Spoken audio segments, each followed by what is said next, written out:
This is my book. This book is mine. ايه الفرق بين mine و my؟ النهاردة الحلقة الثالثة من سلسلة الضمائر، هناخد فيها ضمائر الملكية، وهنتكلم عن ضمائر الملكية وصفات الملكية في اللغة الإنجليزية، واللي بنستخدمها علشان نقول إن الحاجة دي بتاعت مين. ونبدأ بسم الله والصلاة والسلام على رسول الله. معكم إلهام حامد من إلهام إنجليش أكاديمي. إن شاء الله في الفيديو ده هنعرف نفرق ما بين صفات الملكية وضمائر الملكية.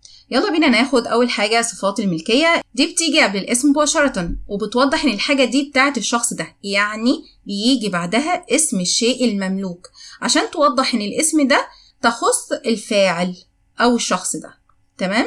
طيب هتفهم أكتر لما نيجي ناخد الأمثلة، بس قبل ما ناخد الأمثلة بص معايا على الجدول الصغير ده. برضو في الجدول ده أنا هكرر ضمائر الفاعل عشان أربطها بالضمائر الجديدة أو صفات الملكية. ويلا بينا ناخد أول حاجة الضمير I. زي ما أنت فاكر I بمعنى أنا، صفة الملكية بتاعته my، يبقى I هتاخد my. طب ناخد كده في المثال، بس ما تنساش إن هيجي وراها اسم الشيء المملوك. نقول كده this is my phone. This is my phone. هذا بيكون تليفوني.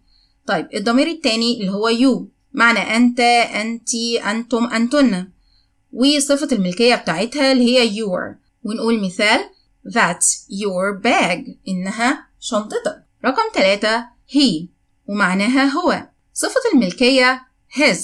that's his car، إنها تكون عربيته. رقم 4 she، بمعنى هي، صفة الملكية بتاعتها her. her name is Sarah، اسمها سارة. رقم 5 it، وزي ما اتفقنا إن هي هو أو هي لغير العاقل، وده ضمير فاعل. صفة الملكية بتاعتها it's. The cat eats its food، القطة تأكل طعامها. رقم 6 we، بمعنى نحن، صفة الملكية our. Welcome to our house، أهلا بكم في منزلنا. آخر ضمير والضمير السابع اللي هو they، صفة الملكية their. مثال their school is big، مدرستهم بتكون كبيرة. هكرر تاني وأكد على المعلومة إن لازم يجي بعد الصفات دي اسم الشيء المملوك. تمام؟ طيب رقم 2 ضمائر الايه؟ ضمائر الملكية، ودي بقى بنستخدمها لوحدها من غير ما نجيب وراها اسم الشيء المملوك أو أي اسم. هناخد الجدول بسيط كده وركز معايا. برضو هكرر ضمير الفاعل عشان أربطه بضمير الملكية. معانا I هياخد I اللي هو أنا، ضمير الملكية بتاعه mine.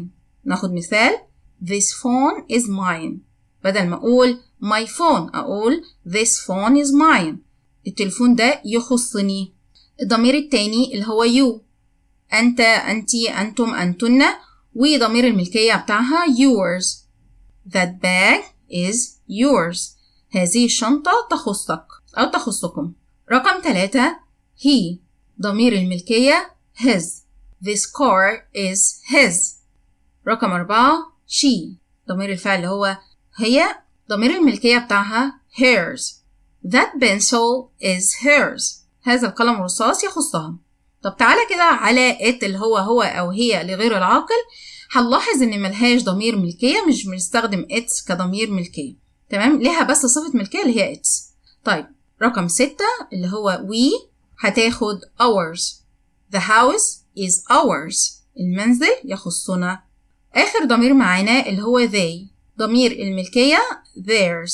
the books are theirs، الكتب تخصهم. أظن الموضوع سهل جدا وبسيط. طب تعالى كده بسرعة على السريع، أنا هقول صفة الملكية وممكن توقف الفيديو وتقول بعدها ضمير الملكية في الكومنتس. تمام؟ my mine، your yours، his his، her hers، it's أيوة ملهاش ضمير ملكية، our ours، their theirs. أظن الموضوع بقى بسيط وجميل، مفيش مشكلة فيه جدا. أنا عايزة أقولك آخر حاجة أأكد عليها إن صفات الملكية بيجي وراها اسم الشيء المملوك، أما ضمائر الملكية ما بيجيش وراها اسم خالص. تمام؟ يبقى الفرق بين my و mine إن هو this is my book، my جه وراها اسم، this book is mine، mine جات لوحدها آخر الجملة مفيش وراها اسم.